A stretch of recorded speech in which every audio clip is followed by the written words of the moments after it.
और देखिए, वित्त मंत्री निर्मला सीतारमण ने भारत की अर्थव्यवस्था पर सवाल उठाने वाले विपक्ष को आड़े हाथ लिया, क्योंकि आईएमएफ ने वैश्विक आर्थिक वृद्धि में योगदान देने वाले देशों की लिस्ट में भारत को अमेरिका से आगे रखा है, जिस पर इलॉन मस्क ने प्रतिक्रिया दी। उन्होंने कहा कि दुनिया में शक्ति का संतुलन बदल रहा है।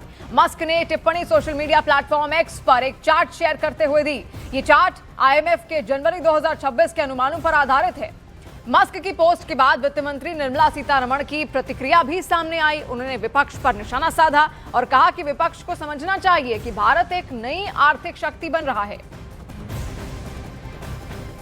Takes the IMF data to say, wow, is this true? You know, that kind. I don't remember what exactly he said. Wow, he said, or something else he said.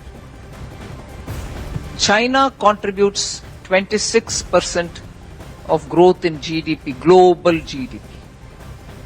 India contributes 17%. Together, 43% of global GDP growth comes from these two economies. Did any of you see that tweet? What does that convey?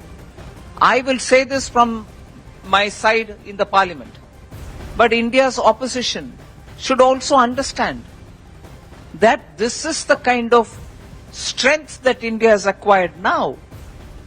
Next only to China. The gap may be big, 26 and 17. We'll bridge it.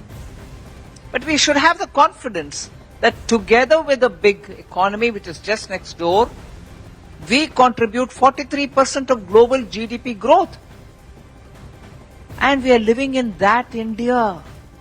और देखिए, वित्त मंत्री के संसद में budget पेश करने के कुछ ही घंटे बाद मस्क की ये टिप्पणी सामने आई। एक और बात उन्होंने ये बात ऐसे समय में की है जब दुनिया की अर्थव्यवस्था अस्थिरता और टेंशन से जूझ रही है। देखिए, इसके पीछे की बड़ी वजहों में अमेरिका के राष्ट्रपति डोनाल्ड ट्रंप द्वारा चीन और भारत जैसे देशों पर लगाए गए कड़े टैरिफ भी शामिल हैं, जिस पर विपक्ष लगातार सरकार से सवाल पूछ रहा था।